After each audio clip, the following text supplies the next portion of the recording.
At this hour because President Biden is about to address the nation back home concerning the latest developments in Israel's war against Hamas. The president already promising, quote, rock solid and unwavering support for Israel. Our team, of course, right here on the ground where the violence is escalating at this hour. Graphic details just emerging as this war now enters its fourth day. Israeli military now reporting the massacre of women, children, toddlers, and elderly at a kibbutz in southern Israel. Just a short time ago, the terror group firing hundreds of rockets toward Ashkelon, a coastal city in southern Israel that's just north of Gaza. Images coming in showing boats on fire, smoke rising into the sky, at least one woman injured. Israel has vowed a total siege of Gaza, in their words, and here in Israel, soldiers are now amassing along the border with Gaza, preparing for what could be a ground incursion. 300,000 reservists had already been called up, another 60,000 today. Israeli airstrikes have been relentlessly pounding away at targets in Gaza, buildings leveled, neighborhoods wiped out. The war now in its fourth day, as I mentioned, it's already taking a very large human toll here. More than 900 people killed in Israel after that surprise attack from Hamas. At least 11 Americans among the victims. That number, of course, could rise. More than 800 now dead in Gaza. And there is, of course, tremendous concern for more than 100 hostages taken from Israel, including those taken during a music festival, some dragged from their homes and communities and villages. Hamas now threatening to kill the hostages one by one on camera for the world to see every time an Israeli airstrike hits Gazans in their homes without warning. The U.S. is already surging supplies, weapons, and air defenses to Israel. President Biden set to address the country. Let's listen. Good afternoon. You know, there are moments in this life, and I mean this literally, when the pure, unadulterated evil is unleashed on this world. The people of Israel lived through one such moment this weekend. The bloody hands of the terrorist organization Hamas, a group whose stated purpose for being is to kill Jews. This was an act of sheer evil. More than 1,000 civilians slaughtered, not just killed, slaughtered in Israel. Among them, at least 14 American citizens killed. Parents butchered using their bodies to try to protect their children. Stomach-turning reports of babies being killed. Entire families slain. Young people massacred while attending a musical festival to celebrate peace. Women raped, assaulted, paraded as trophies. Families hid their fear for hours and hours, desperately trying to keep their children quiet to avoid drawing attention. And thousands of wounded, alive but carrying with them the bullet holes and the shrapnel wounds and the memory of what they endured. You all know these traumas never go away.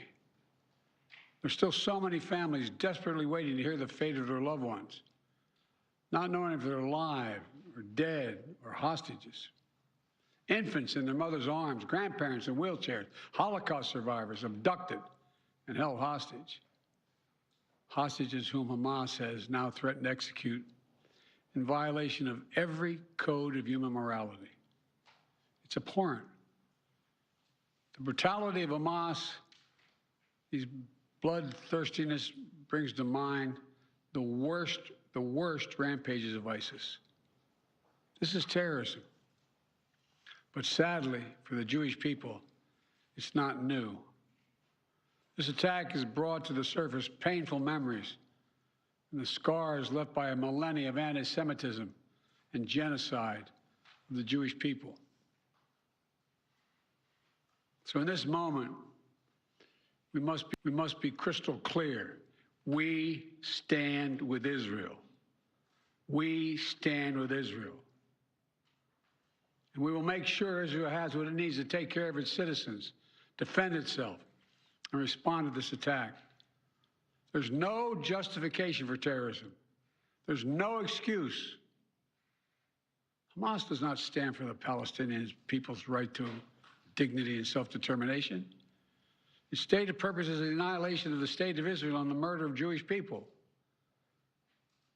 They use Palestinian civilians as human shields.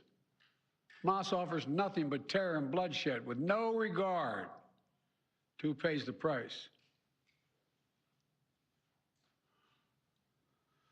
The loss of innocent life is heartbreaking. Like every nation in the world, Israel has the right to respond, indeed has a duty to respond to these vicious attacks. I just got off the phone with a third call with Prime Minister Netanyahu. And I told him, the United States experience what Israel is experiencing, our response would be swift, decisive, and overwhelming. We also discussed how democracies like Israel and the United States are stronger and more secure when we act according to the rule of law. Terrorists purposely target civilians, kill them. We uphold the laws of war, the law of war. It matters. There's a difference. Today, Americans across the country are praying for all those families that have been ripped apart. A lot of us know how it feels. It leaves a black hole in your chest when you lose family. Feeling like you're being sucked in. The anger, the pain, the sense of hopelessness. This is what they mean by a human tragedy, an atrocity on an appalling scale. We're going to continue to stand united, supporting the people of Israel who are suffering unspeakable losses and opposing the hatred and violence of terrorism.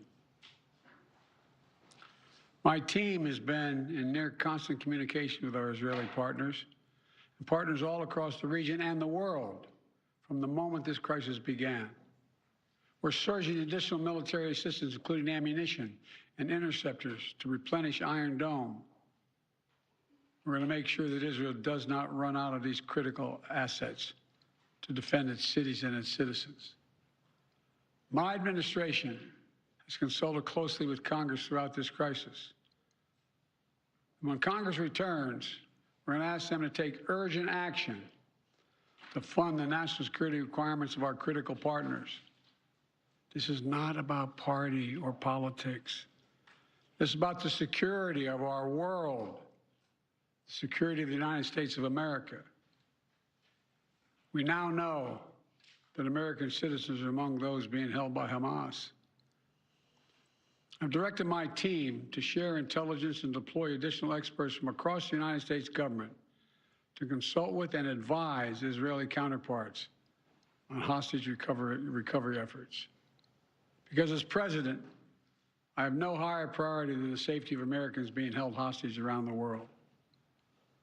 The United States has also enhanced our military force posture in the region to strengthen our deterrence. The Department of Defense has moved the USS Gerald R. Ford Carrier Strike Group to the Eastern Mediterranean and bolstered our fighter aircraft presence. And we stand ready to move in additional assets as needed. Let me say again, to any country, any organization, anyone thinking of taking advantage of this situation, I have one word: don't. Don't. Our hearts may be broken, but our resolve is clear. Yesterday, I also spoke with the leaders of France, Germany, Italy, and UK to discuss the latest developments with our European allies and coordinate our united response.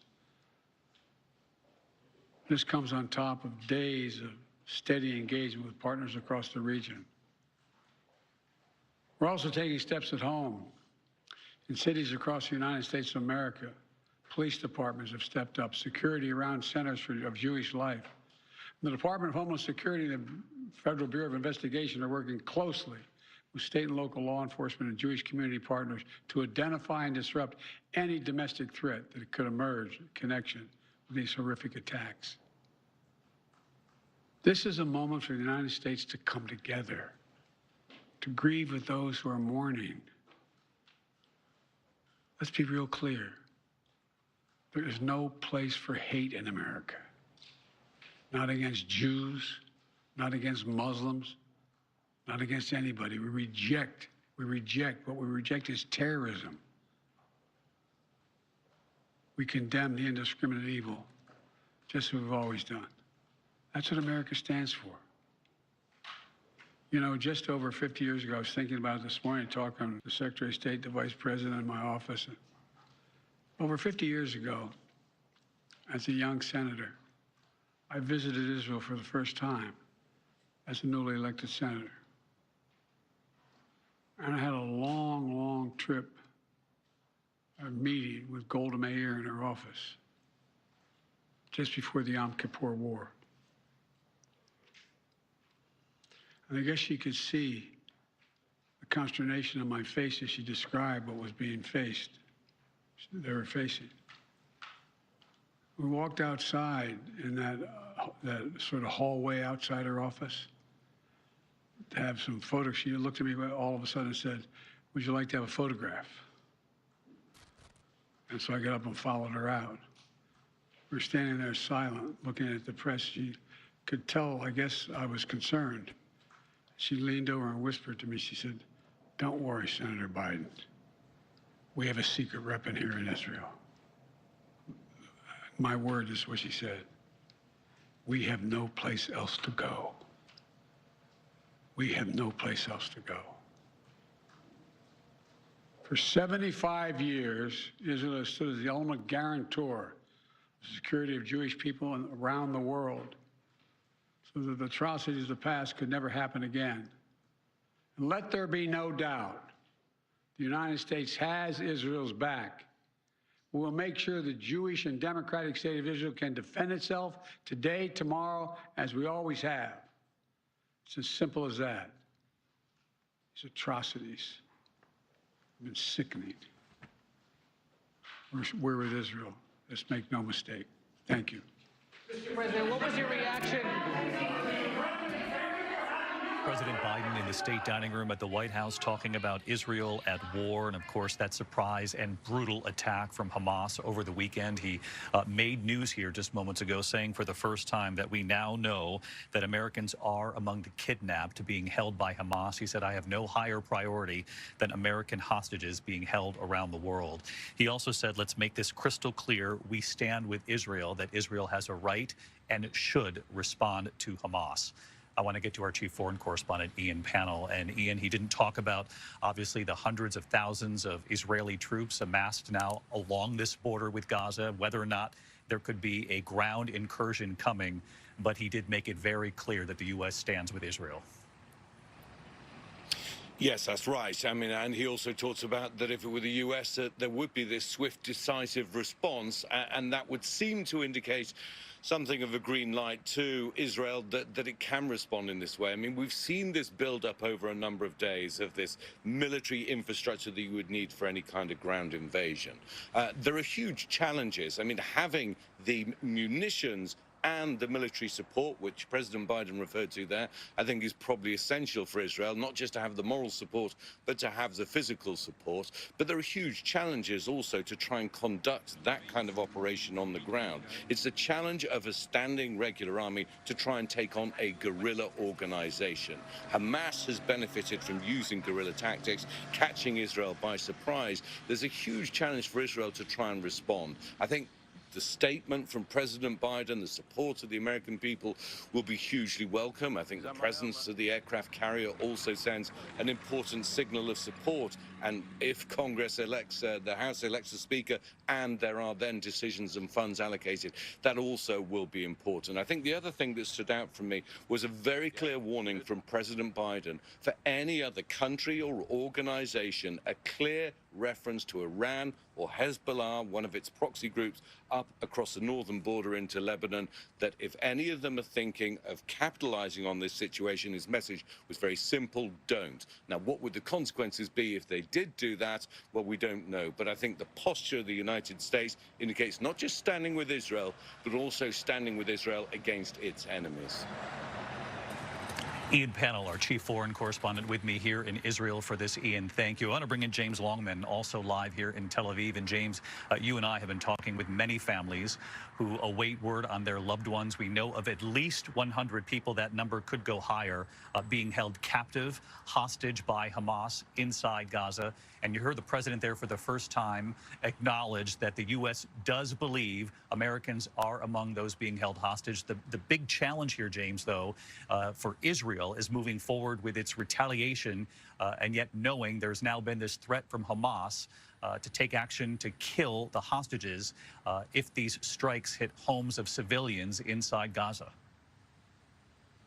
Yeah, David, and he said there was no greater priority than to bringing Americans home from their captivity around the world. I mean, look, I sat across from one woman who had lost her daughter at that desert rave just across from Gaza, that party where young people are out celebrating her daughter, a 22-year-old girl, now missing. She's not sure where she is. She could be in Gaza. She could be dead. She's not sure. And there are families like her who are going from hospital to hospital here in Israel with DNA. She told me about her father, Kim's father, with a hairbrush of Kim, trying to see if there was a match at all, to see if there was a match among the dead. There is no greater loss than the loss of a child. You heard President Biden there talking about the black hole of the loss. And for this mother, she didn't know if her child was dead or taken by Hamas. And imagine to have to choose between one of those two realities. I spoke to another family whose daughter was taken by Hamas. They saw it. They saw the video. We all saw the videos of people being taken on the backs of motorbikes, in trucks, over the border into Gaza. And this young girl, Karina, a young IDF recruit, 19 years old, bloodied and bound. I sat with her mother and her sister at home, and her mother is staring at the television now with tears streaming down her face, wondering when she's going to get news. And the way that she might get news is by Hamas announcing the execution of her daughter. And there are families like that now, not sure when they're going to hear and what they're going to hear. The Israelis are trying to inform families. We understand as many as 50 to 100 families have been informed now about the status of their children or their loved ones. But beyond that, it's very difficult for the Israelis to know exactly what's going on in Gaza. And yes, how do they get them out? This is a densely populated strip of land, 2.3 million people living cheek by jowl. It's every chance that Hamas or the other terrorist organizations that operate in Gaza have taken these people and have spread them across the strip, put them down into the tunnels that operate there, deep inside basements. How on earth will their loved ones be saved, especially when we're watching these pictures now, these endless bombardments that have brought so many buildings down? David? These are just excruciating stories to hear. James, thank you for that. And I spoke with a young husband who was on the phone with his wife, their two young daughters, 2 and 4. They were visiting their grandmother when the militants arrived right outside the door. They were taken away. The call was cut. He didn't hear again from his wife until he saw a video online recognizing the wife. You'll remember that moment. Here's the young father right here. Sees his wife on this video, a cover being placed on her head. That was the last he saw of her. Of course, the last he heard was that phone call, and now he awaits word, like so many of the families that James Longman just described there. It's just extraordinary to think about these parents, these partners who are waiting for word on their loved ones. And now, as we heard moments ago from President Biden, we know among the families who are going through this agonizing process are American families back in the U.S. and right here in Israel. You also heard the president describe the parents who used their bodies as human shields to save their children from these Hamas terrorists. I want to bring in Matt Gutman, who traveled to southern Israel for us today. And Matt was given extraordinary access with the Israeli military to some of these villages that have now been left behind. And Matt, I know you saw the astounding aftermath. It was deceiving at first, David, because we walked into this kibbutz called Kfar Aza, which is about 5 miles in that direction. And at first it seemed very pastoral, leafy trees. There was still fruit on some of the fruit trees. And as you progressed deeper into this community, you started to see more of the destruction. Cars with rear windshields shattered, bullet holes everywhere. And we got deeper and deeper and entire neighborhoods just obliterated. Charred apartments and homes, toys strewn on the floor, and everywhere the pockmarks of bullets. And this was such a tenuous situation, David, because as we entered, we heard automatic and machine gun fire nearby. Israel had not yet secured this place yet. They were still looking for infiltrators. In fact, until just about half an hour ago, there were infiltrators in this area. So they hadn't fully secured the area. They also hadn't counted the bodies. They hadn't retrieved all of the dead.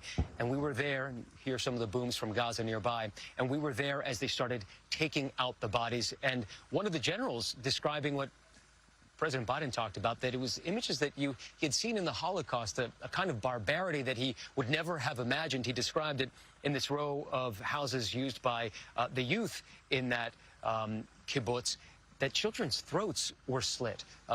Absolute horror that he struggled to talk about on camera with me. It was very, very harrowing, and it's doubtful that anybody can go back and live in those communities again, David.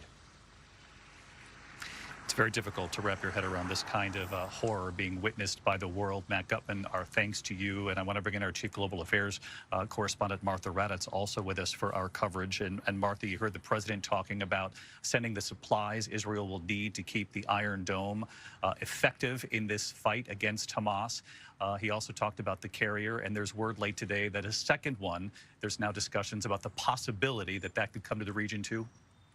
Exactly, David. It's the Eisenhower aircraft carrier. It was supposed to be deployed to the Middle East. It may instead stay in the Mediterranean with the other aircraft carrier and, of course, numerous other warships packed with fighter jets in the region. So that is definitely something they are discussing. This, of course, is a deterrent. You heard the president, and Ian mentioned this as well, warn anyone who wants to make this situation worse, say, don't do it. He is speaking to Hezbollah, the proxy of Iran, and he is speaking to Iran. A U.S. official told me today they have seen no hard evidence, no smoking gun, that Iran had direct responsibility for this attack. But of course, he said there is complicity because Iran has supplied weapons, has supplied money, has supplied resources to Hamas. But at this point, the official made very clear they don't yet have a smoking gun. But this is indeed a warning, a deterrent, and they may double that deterrent in the coming weeks, David. Martha Raddatz, our Chief Global Affairs correspondent, live in Washington. Martha, thank you. Let's bring in Mary Bruce, standing by at the White House. Mary, we heard the president there moments ago saying we have Israel's back, that they have a right and a duty to respond to Hamas. He didn't explicitly say he supports the idea of a ground incursion at this point. Of course, we don't even know if Israel plans to move ahead with that. They have signaled that it's a very real possibility. He did signal, however, that he's talked 3 times now with the Prime Minister Benjamin Netanyahu, expressing U.S. support here. David, the president making it very clear that the U.S. is going to continue to stand shoulder to shoulder with Israel, no matter what steps they take going forward. And what really stood out to me here is that this wasn't just a forceful condemnation from the president. He was detailing in painful detail the atrocities and the horror that we have seen unfolding. The president speaking not just as a president, but as an American, as a human being who, like all of us, is outraged by what he is seeing. All of this to underscore why he said so bluntly that America stands with Israel, full stop. And he did also address the Palestinian people, saying Hamas doesn't represent the Palestinian people, that they don't represent or recognize their legitimate aspirations for dignity and self-determination. He said point blank, this is terrorism. And you heard him not only confirming, of course, that American citizens are being held hostage, but that the death toll has now climbed to 14 up from 11. The president again saying that American safety is his top priority. His team is working closely with Israelis on this rescue effort. The president doing everything he can to try and bring them back, David. 14 American lives lost. That was the update from the president moments ago. Mary, one quick follow-up for you, because not only does the prime minister here, Benjamin Netanyahu, face extraordinary pressure here about the lives of the hostages, those being held captive in Gaza as they continue to retaliate here, but now President Biden on the world stage faces pressure too to try to get these hostages, these souls being held captive out and back to their families alive. And there are real questions now about what exactly this will look like going forward. What lengths will the U.S. go to? We know the president has said, officials have underscored this to us, that the U.S. is offering to share intelligence, to share experts in this matter with the Israelis. But just what does this look like going forward is still a big question. The U.S., though, vowing to do everything it can. What are the details of that, though, David? One of many questions that still remains here.